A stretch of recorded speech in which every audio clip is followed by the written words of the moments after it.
अस्सलाम वालेकुम। डॉक्टर हदीद। एक तो फिर हम लोग सर्किट एनालिसिस को पढ़ेंगे। लास्ट लेक्चर में हमने ये डिस्कस किया था कि जो सर्किट एनालिसिस के अंदर जो लीनियर एलिमेंट होता है वो लीनियर हमारे पास जो है वो कब होता है, आइडियल रेजिस्टेंस क्या होती है, और केसीएल और केवीएल के बारे में हमने पढ़ा था कि ये जो दो लॉज हैं ये मतलब कि हमारे पास किस तरह से जो है वो काम करते हैं और किस मतलब है कि ना हमारे लिए किस काम यूज़ होते हैं। साथ में हमने ओम्स लॉ को पढ़ा था। हम आज थोड़ा सा मज़ीद आगे चलेंगे और देखेंगे कि हम किस तरह ओम्स लॉ को और केसीएल को हम लोग जो है वो कंबाइनली यूज़ कर सकते हैं। तो सपोज दैट हमारे पास ये एक सर्किट है,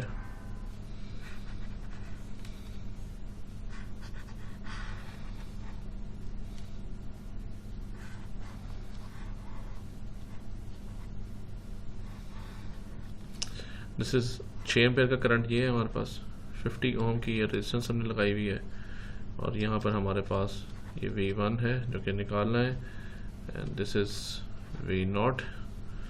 120 वोल्ट का ये सोर्स हमने इस साइड पर लगाया हुआ है, और ये यहाँ पर जो करंट यहाँ से जा रहा है ये I0 है। दो हमारे पास यहाँ पे नोड्स इंपॉर्टेंट हैं, that is the B node and the bottom one जिसको हम लोग कहेंगे हम लोग C नोड। अच्छा, अब हमारे पास करना क्या है कि हमने I नोड को फाइंड करना है using only the Kirchhoff's law. Kirchhoff's law जो है हमने उसको यूज़ करना है, एंड किरचॉफ्स लॉ यूज़ करना है हमने, और ओहम्स लॉ हम लोगों ने जो है वो यूज़ करना है। सो in order to solve for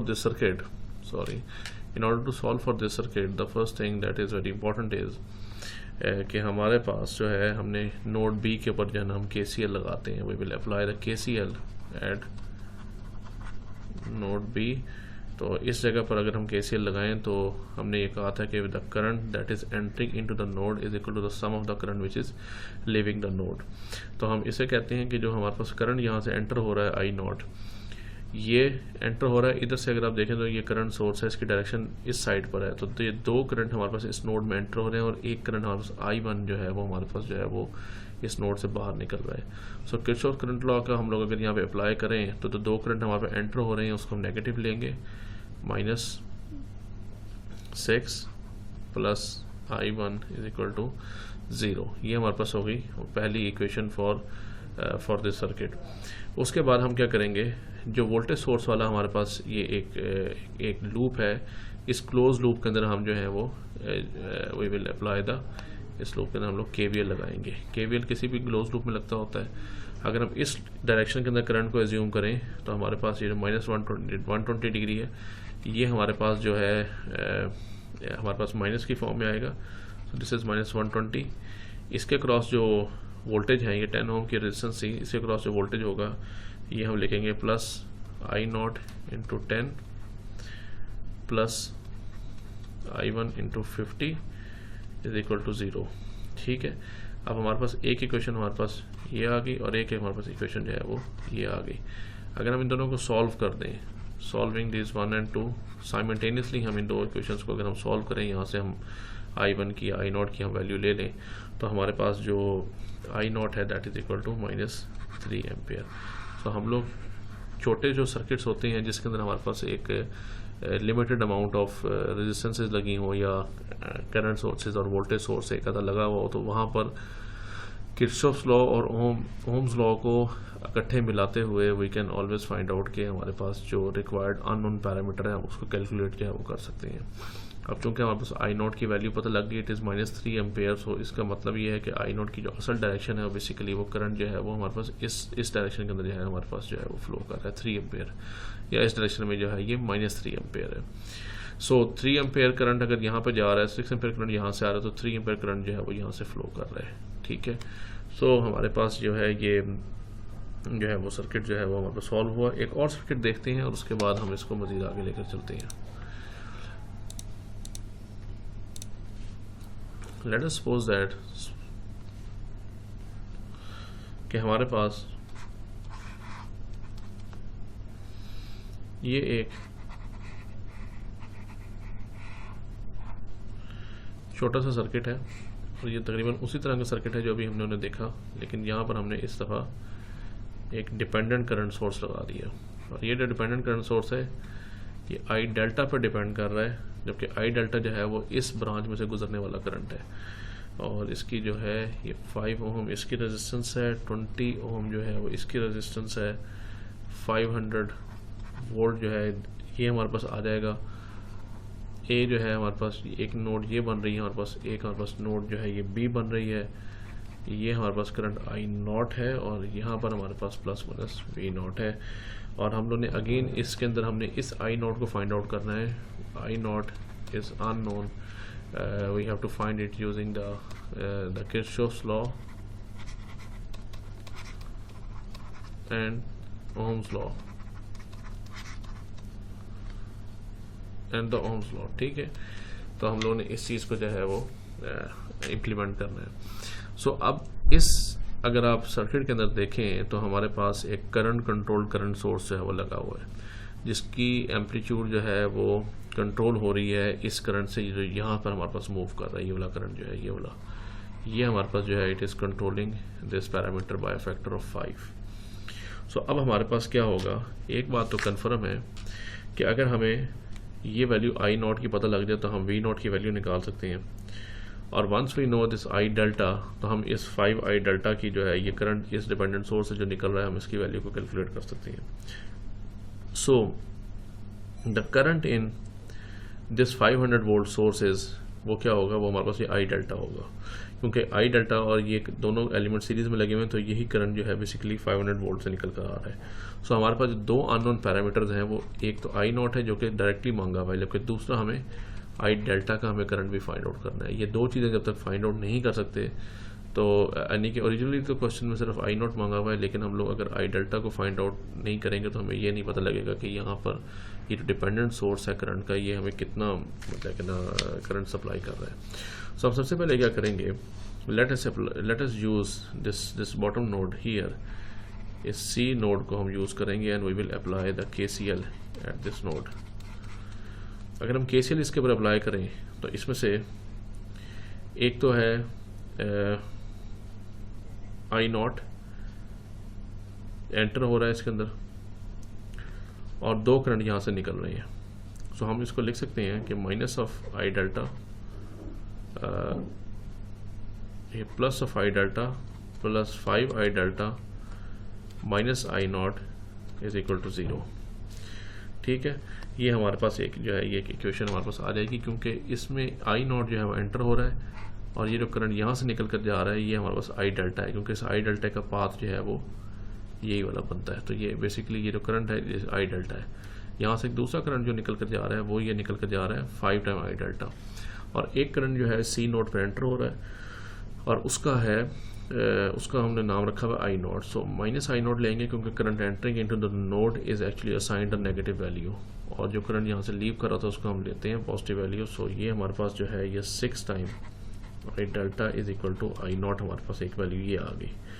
उसके बाद हमारे पास ये जो वोल्टेज सोर्स वाला जो हमारे पास एलिमेंट है इसके ऊपर हम जो है वो लगाएंगे, इस पर हम लगाएंगे KVL। So if I apply the KVL अगर मैं इस पर अप्लाई करूँ तो ये हो जाएगा 5 times I delta, 5 is this the value of this resistance और ये आई डेल्टा के साथ ये आ जाएगी, प्लस 20 टाइम्स आई नॉट जो यहाँ से है माइनस 500 इज इक्वल टू 0।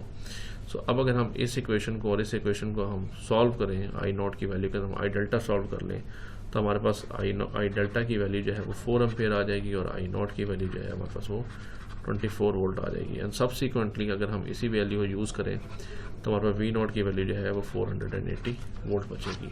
अच्छा, अब इसके अंदर ये है कि ये जो हमारे पास सर्किट है ये बहुत ही सिंपल किस्म का सर्किट लगा हुआ है, इसमें थोड़ी सी रेजिस्टेंसेस यूज़ हुई हैं और हम लोग एप्लीकेशन करेंगे, साइमल्टेनियस एप्लीकेशन करेंगे, इकट्ठे अप्लाई करेंगे किरचॉफ्स लॉ और ओम्स लॉ को इस चीज़ को सॉल्व करने के लिए। और नॉर्मली जो है ये मतलब कि ना हमारे पास जो है ना रिलेटिवली ईजी सर्किट्स जो छोटे सर्किट्स होते हैं उसके लिए हम इसको यूटिलाइज कर सकते हैं। अभी तक हम लोगों ने जो रेजिस्टेंसेस की बात की, हमने अभी तक रेजिस्टेंसेस को सीरीज़ और पैरेलल कॉम्बिनेशन के अंदर जो है हमने वो चेक नहीं किया। सो लेट अस सी कि हमारे पास जो कॉम्बिनेशंस है ना कि रेजिस्टेंस के कॉम्बिनेशंस कैसे हमारे पास बनते हैं।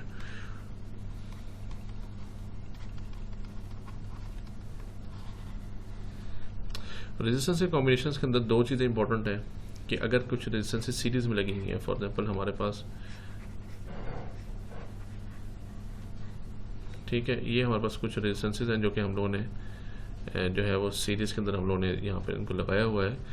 अब यहाँ पे फॉर एग्जांपल हमारे पास ये R1 है, this is R2 and this is R3, ठीक है, ये हमारे पास R4 है और ये हमारे पास जो है ये R5 है। इसके अंदर पहली बात है कि जितने भी रेजिस्टेंसेस हैं ना, इनके अंदर they will carry the same current, ठीक है, इनका सेम करंट होगा, यानी कि जो करंट हमारे पास इसमें से गुजर रहा है वही करंट इसमें से गुजरेगा। और ये क्यों है? ये है किरचॉफ्स करंट लॉ की वजह से, क्योंकि किरचॉफ करंट लॉ ये कहता है कि current entering into the node is equal to the current leaving the node. तो हमारे पास पहली नोड ये बन रही है, उसके बाद हमारे पास एक ये नोड बन रही है, उसके बाद एक ये नोड बन रही है, उसके बाद एक ये नोड बन रही है, एक ये नोड है, और फिर एक हमारे पास लास्ट जो नोड है हमारे पास वो ये वाली बन रही है। अब अगर हम ये चीज़ देखें यहाँ पे कि हमारे पास जो एक करंट है वो यहाँ से हमारे पास करंट गया I1, ये करंट I1 इस नोड में एंटर हुआ, तो जहाँ से जो करंट निकलेगा वो भी I1 ही निकलेगा, क्योंकि इसमें कोई और करंट मूव नहीं कर रहा। फॉर एग्जांपल अगर यहाँ पर कोई और एलिमेंट लगा हुआ होता फिर तो हम कहते हैं कि ये जो करंट है ये दोनों को सम है, मगर अभी हमारे पास कोई और एलिमेंट नहीं है। यही I1 इस R1 में से गुजरेगा, यहाँ से एंटर होगा I1, यहाँ से लीव करेगा, it will remain I1 and so on and so fourth. हमारे पास जो टोटल अमाउंट ऑफ जो करंट है वो एक ही करंट है, वो इस पूरे एलिमेंट में से कनेक्ट करेगा। So we have the same current for all these element जो कि सीरीज में कनेक्ट होती है, पहली बात।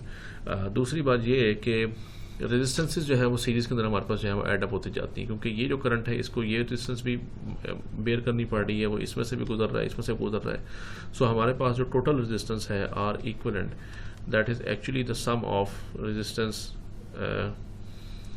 I इज इक्वल टू 1 से k तक, ठीक है, R of I is equal to R1 plus R2 up to so on into RK, ठीक है। तो हमारे पास जो रेजिस्टेंस है वो जितनी भी लगी हुई सीरीज़ के अंदर हम उन सबको सिंपल एडअप करके जॉइन करके हम उनको एक रेजिस्टेंस के तौर पर जो है हम उसको लेकर आ सकते हैं, एंड वी कैन सेफली से कि ये जो ऊपर वाला सर्किट है it can be represented by an R equivalent which is a sum of R1 plus R2 plus R3 plus R4 plus R5। सो अगर ये 10 ओम की लगी हुई है इनको सिंपल एडअप कर लेंगे, अगर ये डिफरेंट रेजिस्टेंसेस लगी हुई हैं तब भी हम इनको सिंपली जो है वो एडअप कर लेंगे। तो रेजिस्टेंस अगर सीरीज़ में है तो फिर हमारे पास उसमें एक और चीज़ भी आती है।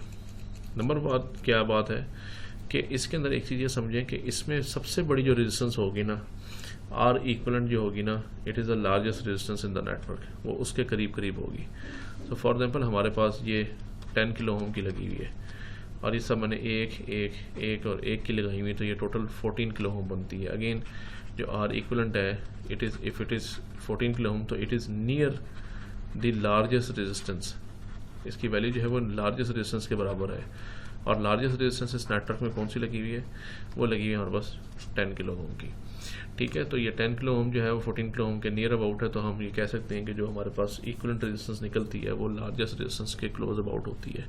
मगर ये चीज़ हर वक्त जो है ये सही नहीं होती। फॉर एग्जांपल अगर हमारे पास यहाँ पर जो है ये वैल्यू जो है ये 10K की होती है और ये भी 10K की होती है, सो हमारे 32K बनता है। सो 32K is far from these highest values, ठीक है। तो ये बहरहाल कुछ सिंपल सर्किट्स के अंदर हम देखेंगे कि ये छोटे छोटे जो ट्रिक्स हैं ये काफ़ी हद तक जो है वो सर्किट की कैलकुलेशंस को जो है वो हमें हमारे लिए आसान कर देते हैं। उसके बाद हम लोग अगर इसके ऊपर हम लोग अगर इस क्लोज चूँकि लूप बन रही है, इस क्लोज लूप के ऊपर अगर मैं जो है वो यूज़ करूँ कि इस पर मैं किरचॉफ्स वोल्टेज लॉ लगाऊँ, तो वोल्टेज लॉ के अंदर हमारे पास ये चीज़ आएगी कि जो V ऑफ S है that is equal to V1 plus V2 plus V3 plus V4 plus V5 है। और ये जो वोल्टेज है अक्रॉस दिस रेजिस्टेंस ये ओम्स लॉ की मदद से निकल सकता है, and that is equal to equals to V is equal to I into R, I1 into R1 plus I1 into R2 plus I1 into R3 and plus I1 into R4 and the last value। सो हमारे पास जो total voltage drop है वो individual resistance के cross जो voltage आ रहे होंगे उसके क्रॉस हमारे पास निकलेगा।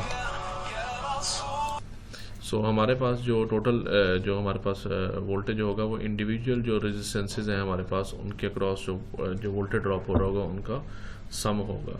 इसी तरह अगर इसमें से इस आई की वैल्यू को निकालना है तो आई की वैल्यू जो है अगर हम इसका इक्विवेलेंट सर्किट बना लें तो इक्विवेलेंट सर्किट के अंदर ये जो वैल्यू है हमारे पास, ये हमारे पास टोटल सर्किट बनता है where this is the R equivalent. और ये आर इक्विवेलेंट क्या है, ये वाला जो हमारे पास एक्सप्रेशन है ये है। सो अब इसके अंदर अगर हमने टोटल करंट आई निकालना है so I is equal to V over R equivalent जो है हमारे पास वो टोटल करंट होगा, और वी जो है वो ये वोल्टेज सोर्स हो जाएगा, और आर इक्विवेलेंट में हमारे पास R1 plus R2 plus R3 और प्लस R4 हमारे पास ये जो है वैल्यूज हमारे पास आ जाएगी। सो अब इस इंटरेस्टिंग जो चीज़ है वो ये है कि अगर हमारे पास दो रेजिस्टेंसेज जो हैं वो हमारे पास पैरेलल के अंदर सीरीज़ के अंदर लगी हुई हैं तो हमारे पास उसके अंदर हम लोगों के पास एक इंपॉर्टेंट पैरामीटर आता है जिसको हम कहते हैं voltage divider rule. Voltage divider rule ये कहता है कि अगर हमारे पास ये दो रेजिस्टेंसेज लगी हुई हैं that are in series not in parallel, क्योंकि पैरेलल में वोल्टेज सेम होता है, तो हमारे पास सीरीज़ के अंदर ये दो रेजिस्टेंसेज लगी हुई हैं, एक हमारे पास R1 है और एक हमारे पास R2 है, और हमारे पास ये वोल्टेज है, और हम ये चाहते हैं कि हमें VR2 हमें मिल जाए और हमें VR1 मिल जाए। तो उसके दो मेथड हैं। पहला मेथड तो ये है कि मैं इसमें से ये जो करंट I निकल रहा है मैं इसको फाइंड आउट कर लूँ, तो I is equal to V over R1 plus R2 हो जाएगा, और once I have this value तो फिर मैं इसके क्रॉस से ये चीज़ निकाल सकता हूँ। एक डिफरेंट मेथड ये है, वोल्टेज डिवाइडर रूल ये कहता है कि हम लोग डायरेक्ट जो है वो इस चीज़ को भी हम कैलकुलेट कर सकते हैं। वोल्टेज डिवाइडर रूल ये कहता है कि अगर मैंने इस रेजिस्टेंस R2 के क्रॉस मैंने जो है वो निकालनी है, वोल्टेज निकालने हैं कि यहाँ से कितने वोल्टेज से क्रॉस आ रहे हैं, सो VR2 जो है वो सिंपल हो जाएगा बराबर वोल्टेज इनटू इस रेजिस्टेंस को मल्टीप्लाई करूँगा, डिवाइड कर दूंगा R1 प्लस R2 से। और इसी तरह अगर मैंने इस R1 के क्रॉस निकालने हैं तो मेरे पास VR1 जो है वो बराबर हो जाएगा V into R1 divide by R1 plus R2।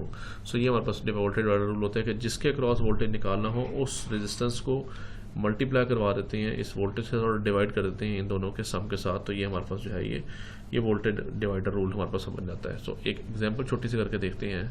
Suppose that कि हमारे पास जो है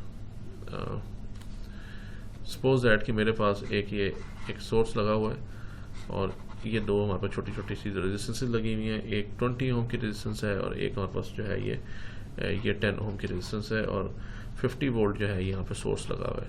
सो अब अगर मैंने इसकी क्रॉस वोल्टेज निकालने हैं, इसको मैं V2 कह देता हूँ, इसको मैं V1 कह देता हूँ। सो जो V2 है हमारे पास वो हो जाएगा हमारे पास 20 into 50 divided by 20 plus 10 and that is actually equals to 33.33 volt. और हमारे पास जो V1 होगा वो दो तरीक़ों से निकल सकता है। एक तो ये है कि हम 50 में से माइनस कर दें 33.33, तब भी हमारे पास ये वाली वैल्यू निकल आएगी, दैट इज़ 16.67 वोल्ट। अगर आपने डायरेक्ट ये निकालनी है V1 निकालनी है तो जो V1 है वो भी जो है वो मतलब कि कैलकुलेट हो सकती है by applying the voltage divider rule, और वो ये होगा 50 इंटू 10 डिवाइडेड बाय 10 प्लस 20। सो ये हमारे पास जो है अगेन 16.67 वोल्ट जो है हमारे पास ये वैल्यू जो है ये निकल सकती है। अच्छा, ये तो हमारे पास होगी रेजिस्टेंसेज जो है इन सीरीज़ में ना। व्हाट अबाउट अगर हमारे पास रेजिस्टेंसेज जो है ना वो जो है वो पैरेलल के अंदर हो। सो रेजिस्टेंसेज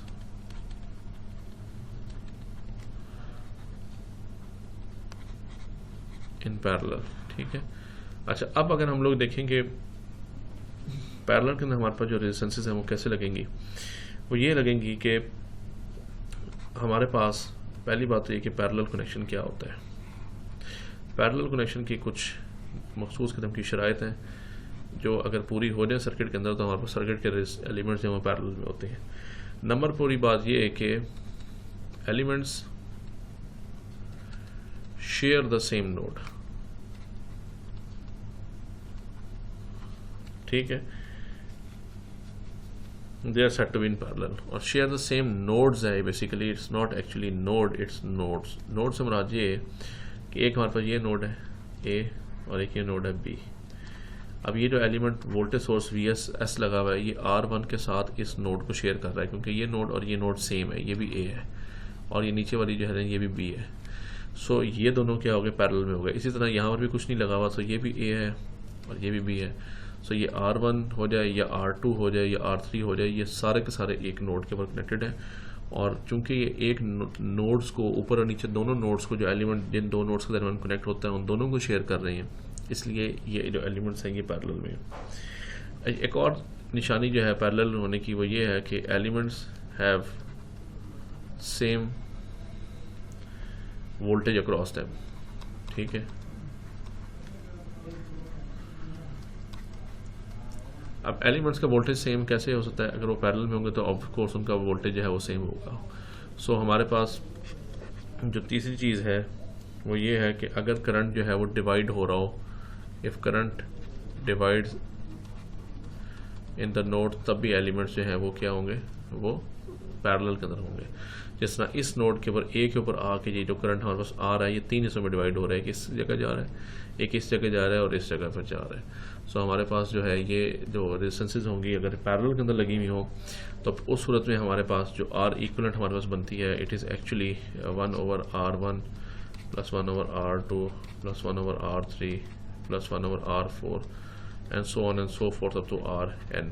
हमारे पास जो टोटल जो है हमारे पास रेजिस्टेंसेज जो हैं वो इस तरह हमारे पास जो है वो एड अप हो जाती हैं। इस सूरत में एक इंटरेस्टिंग बात यह है कि जो हमारे पास रिजल्टेंट आर इक्विवेलेंट निकलता है, it is close to the smallest resistance. ठीक है, ये अभी हम एक एग्जांपल करके देख लेते हैं, smallest resistance of the network. ठीक है,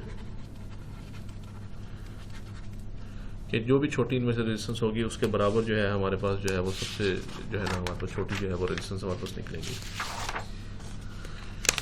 अच्छा, इस केस के अंदर हमारे पास एक और इंटरेस्टिंग जो पॉइंट है जो कि देखने वाला है वो कुछ इस तरह से है कि हमारे पास फॉर एग्जांपल एक ये एलिमेंट लगा हुआ है,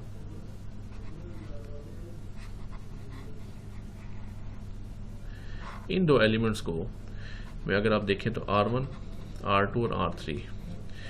अब R1 जो है वो R3 के पैरेलल नहीं है। R1 is not is not parallel to the R3,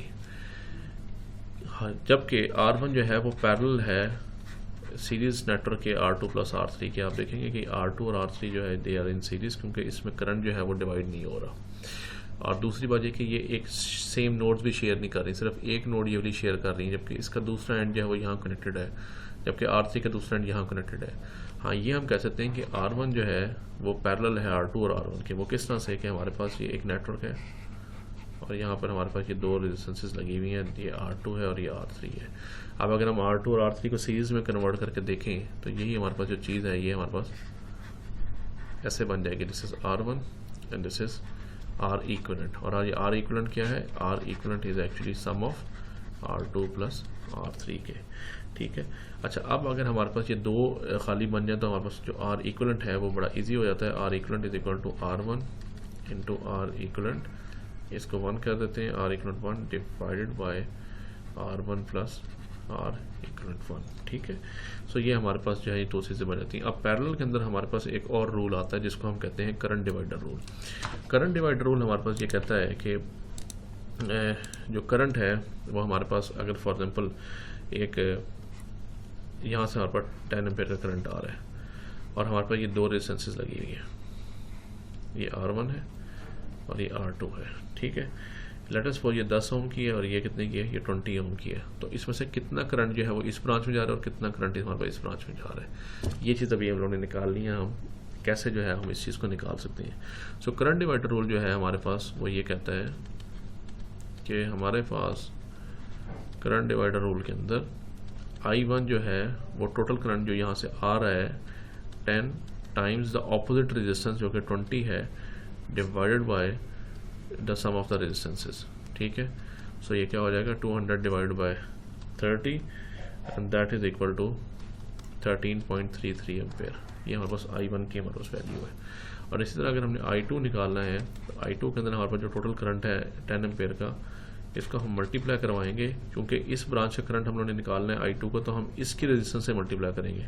तो 10 × 10 divided by sum of the resistances 20 + 30, so ये 100 डिवाइडेड बाय 30, तो ये हमारे पास जो टोटल करंट है ये 6.66 एम्पेयर है। और ये काफ़ी लॉजिकल भी है, क्योंकि हमारे पास जो करंट है वो उस पाथ में से जाना ज़्यादा पसंद करता है जिसकी रेजिस्टेंस कम होती है।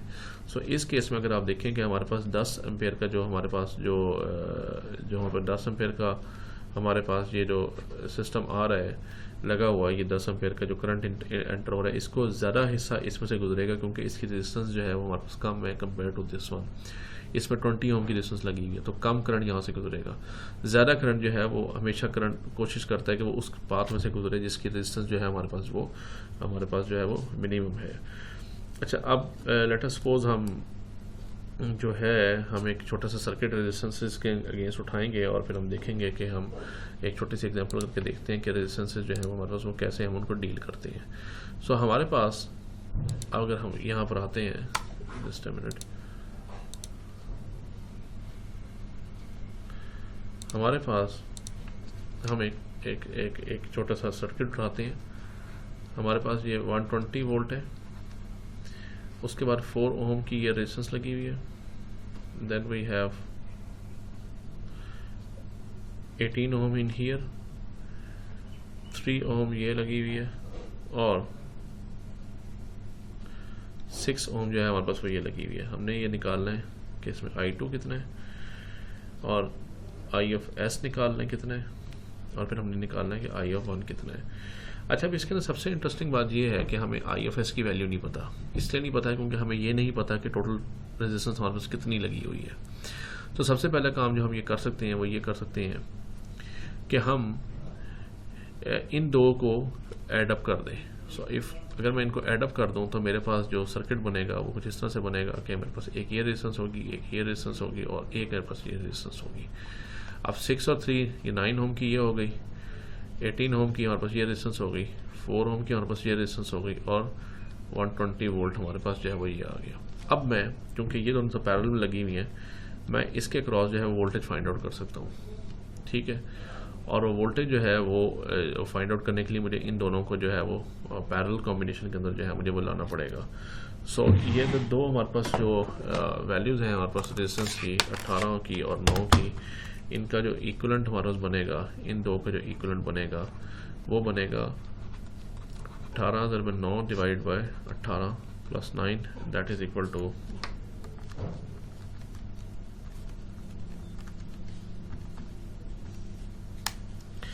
ये बन गया हमारे पास तकरीबन 6 ओम बन गया, दिस इज 6 ओम। तो हमारे पास अब जो नया सर्किट बनेगा वो हमारे पास कुछ इस तरह से बन जाएगा, 4 ओम और ये हमारे पास हो गया 6 ओम का टोटल रेजिस्टेंस होगी। अब यहाँ पर जो वोल्टेज आ रहा है V, वो मैं वोल्टेज डिवाइडर रूल लगा के निकाल सकता हूँ। तो वोल्टेज डिवाइडर रूल अगर मैं निकालूँ तो ये 120 इंटू 6 डिवाइड बाय 4 प्लस 6, सो ये हमारे पास हो जाएगा 120 इंटू 6 डिवाइडेड बाय 10, ये हो जाएगा 72 वोल्ट। सो जो 72 वोल्ट है हमारे पास वो मेरे पास जो है वो इस पॉइंट पर हमारे पास मुझे फाइंड आउट हो गया।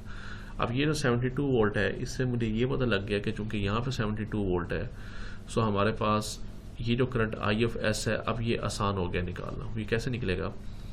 ये इस तरह से निकलेगा कि यहाँ पे 120 वोल्ट है, यहाँ पे 72 वोल्ट है। सो ये जो करंट I of S है ये हो जाएगा 120 minus 72 divide by this 4 ohm resistance, ठीक है। सो ये हो जाएगा 120 माइनस 72 डिवाइड बाय 4, ये हो जाएगा टोटल हमारे पास आ जाएगा 12 एम्पेयर करंट, ठीक होगी बात। तो मेरे पास ये हो गया 12 एम्पेयर का करंट हमारे पास यहाँ से आ रहा है। अब अगर हम इस सर्किट को देखें तो ये 12 एम्पेयर का करंट जो है ये दो करंट्स पर डिवाइड हो रहा है, I1 और I2 के अंदर। सो आप I1 वैसे भी निकाल सकते हैं क्योंकि यहाँ पर हमें वोल्टेज पता लग गया है, लेकिन अगर हम करंट डिवाइडर रूल को यूज़ कर लें, if you use the current divider rule, तो ये जो ये वाला करंट है I2 ये है 12 इंटू 18 डिवाइडेड बाय, क्योंकि 18 इस साइड वाली रेजिस्टेंस है, डिवाइड बाय 9 प्लस 18, क्योंकि ये बेसिकली ये वाला करंट है जो इसमें से गुजर रहा है। ये वाला करंट हमारे पास I2 है और ये भी हमारे पास जो है करंट I2 है।